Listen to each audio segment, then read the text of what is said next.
In the lush green heart of southern Nigeria, hidden between rolling hills and thick rainforests, lay a small village, Obaigo.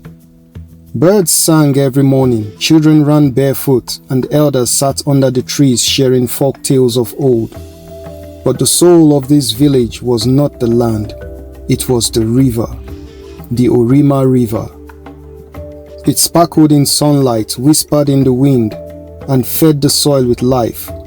But the villagers knew this was not an ordinary river. This river breathed, and in its depths, something ancient lived.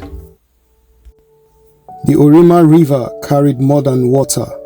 It carried memories and a secret. For generations, the villagers whispered the same name with reverence and fear. Mami Wata. She was no myth, she was real. A half-woman, half-fish spirit with long flowing black hair, golden jewel, and eyes that hypnotized. She was beautiful beyond imagination, but dangerous beyond belief. They said she once loved, and once she was betrayed. Now her love was like the river, calm on the surface, deadly underneath. To live in Obaigo was to live in harmony with the river. Every raining season, villagers offered flowers, food, and white cloth, tokens of respect. No one dared to pollute the water. Children were taught from birth, never scream near the river, never throw stones, never speak ill of her. Because if Mami Wata was pleased, the crops grew, but if angered, the river would rise. But peace does not last forever. One year, a man arrived from the city, his name Chinedu Okafor, a businessman with gold chains, shiny shoes, and loud laughter. He came with big promises, money, roads, factories, electricity, and all he wanted was permission to mine by the river. The villagers begged him, "This river is sacred.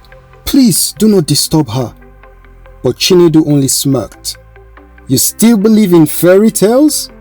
I believe in profit." Chinedu paid the chief handsomely. He gave gifts to the elders. Slowly, the village fell silent. Fear sat heavy in their eyes, but their mouths stayed shut. Chinedu's machines arrived. Trees were cut. Soil was ripped open. The river turned muddy. Fishermen stopped catching fish. Children were no longer seen by the river bank. And sometimes, if you stood very still, you could hear crying.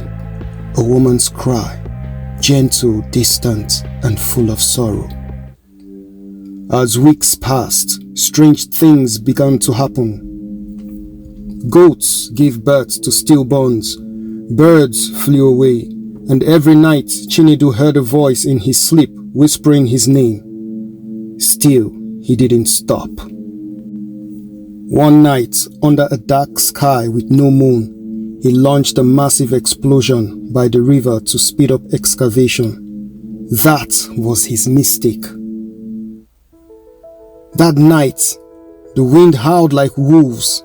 The river roared, the sky thundered, but no rain fell. It was as if the heavens themselves feared what was coming. Then the crying returned, but it wasn't far anymore. It was everywhere.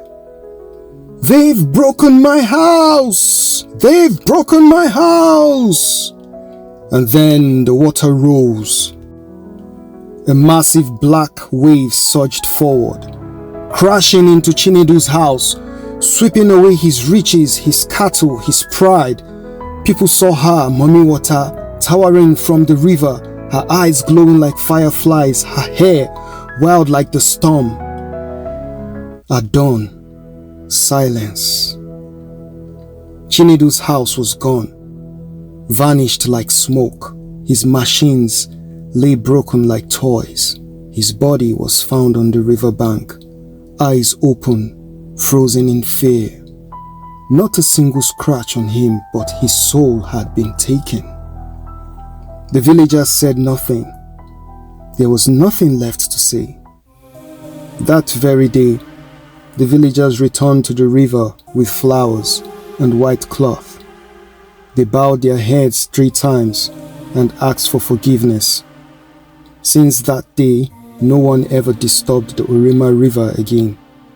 Children play near it, but never in it. Singers sing by it, but never turn their backs to it. And when the little ones ask, "Why is the river so sacred?" the elders only whisper, "Because the river remembers. This river loved once, but when its love was insulted, it never forgave. Because Mami Wata is still awake." Please like, subscribe, and comment for more tales, African folk tales. Subscribe. Thank you for staying tuned.